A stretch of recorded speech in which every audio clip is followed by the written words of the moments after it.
It's my first solo dance class. And I'm doing it because I'm stress baby. So, kailangan ko na wait para magpagpag. Look how cute. Yeah. Cat bag. Hindi ako sanay na yung bag ko is color red. Favorite color ko kasi is violet. Super cute and super convenient. Lahat ng gamit ko nandito na. Yung cup ko nandito na. Water bottle. Payong kasi kapag umulan. Tapos, may dalawa akong shirts dito. And makeup bag here. Pero siyang ito. Yung tabang ko para fresh. Power bank. And supply syempre. Come on. Let's get ready. Gawin natin to ng pinakamaayos as possible na second. Pinakamasaya. And let's enjoy everything. Outfit check.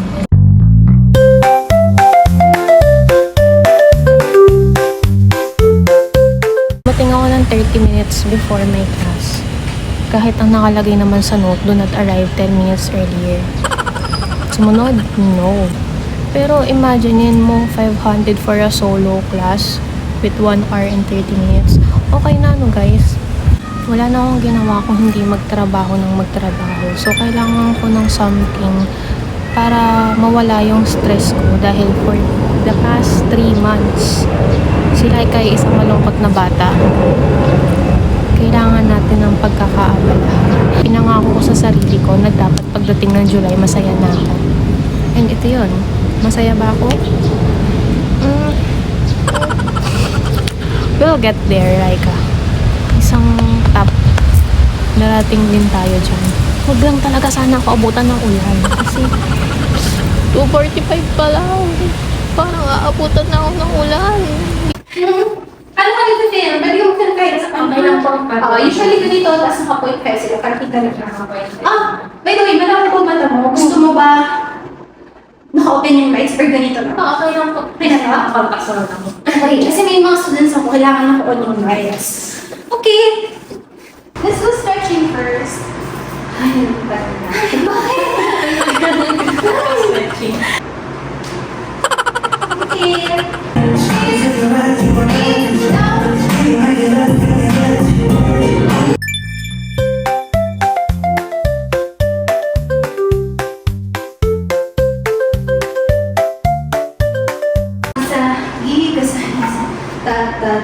Upo agad. Pero yung upo mo, open agad siya. Tayo mo. 5, 6, 7. Masagi.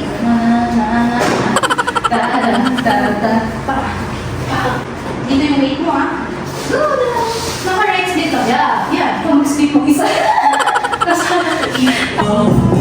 Sumasabi ko lagi sa utak ka ng pagkato. Kung hindi ako sa isip mo,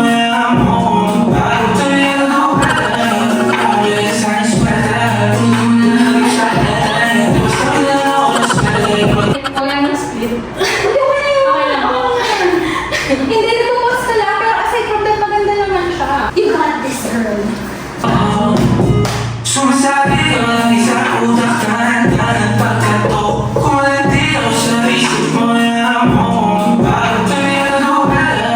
Ako yung science mata. Basta kilala ako na smell. good job. Oh, no! Hindi ko malalagyan. Tingnan. Sumasabi ko lagi sa utak ka ng pagkato. Kung hindi ako sa isip mo, bago tuloy ako pala. Ako yung science mata.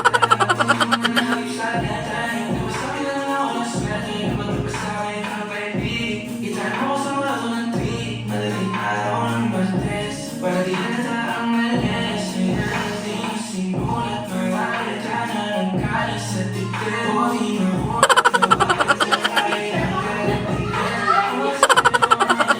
Sabi nila kapag confident, parang lumalabas siya dyan sa dance mo.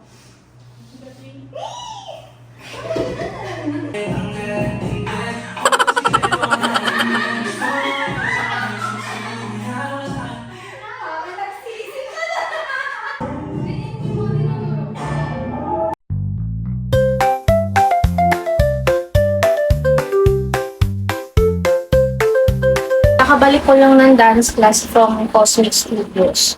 Magulo-gulo pa yung itsura ko, pero please bear with it. Like, I have to create a video and share my experience sa inyo kung gaano ka worth it ang pagbubook ng class kay Teacher Touch. Try ako mag-search for like this month kasi sabi ko nga sa inyo, for the past 3 months, sobrang bigat ng stress and all, parang ang daming nangyayari, hindi makapag-isip ng maayos, sobrang busy sa work, and kailangan ko talagang magpagpag.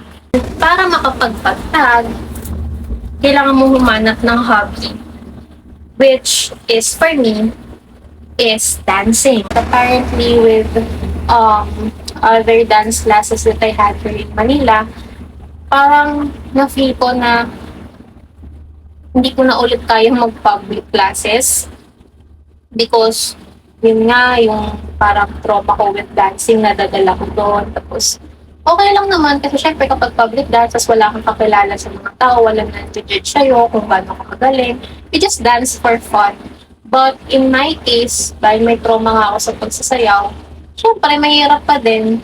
Kaya, meron akong dinisit na dance studio na dati ko pang tinitingnan simula nung college ko. Tapos sabi ko, parang maganda dito kasi solo mo yung kwarto, solo mo yung studio, may magtuturo sa'yo, tapos kung anong gusto mong dance na choreography, pwede mo ibigay sa kanila, tapos ituturo nila sa'yo. Kailangan ko na matinding comeback. I didn't expect na for like 1 hour and 30 minutes, ma-fulfill yung pakiramdam na gusto kong ma-achieve. Kita niyo yung studio. Sobrang spacious. Like, see? May light sila dyan. Tapos, then, naka-aircon din. Girl, sobrang bango nung studio. Ang bango, di ba kasi usually kapag nagda-dance studio tayo, since halo-halo na yung pawis, medyo maanggo yung amoy. Pero ito, ang bango talaga. Dalawa lang kami dito pero sulit yung 500 class ninyo ng solo. Sobrang bait ng Teacher Touch. Like, nakukuha niya yung mga hiya ko and all. Like, hindi perfect yung pagkakasayo ko kasi kababalik ko nga lang. Pero, grabe. The best experience. Kapag, kunwari, yung class ninyo alas 3, sas ako nauna pala ako ng kanina, di ba? Nauna ako ng 30 minutes. Pwede pala kayong magkape sa kanila. Ito yung hinahanap kong kape. Pero, hindi ko siya mahanap kanina. Alam niyo ba yon? Kasi sa loob pala siya. Nasa loob pala niya. Sumasagi ka palagi sa utak, tahan-tahan pagkatok. Kumalanti ako sa isip mo, hayaan mo ako magbago. Baby, I could do better. Table ka sa aking sweater. Yung ngiti mo na nahagip sa lente. Napasabi na lang ako ng swerte kapag napasakin ka, baby. Itime mo ko sa murato ng 3. Madaling araw ng Martes, para di halata ang alis. Yeah. Di na sinulat mga letra na nang kaling sa dibdib. O di makunat kapag andyan kahit tanggal ang tindig. O mga sikreto nakalimlim. Gusto ko na ngayon o tsaka na yung singsing. Kung inaalok lang sa'kin ang puso mo, di magdadalawang isip na bilhin. Kung alam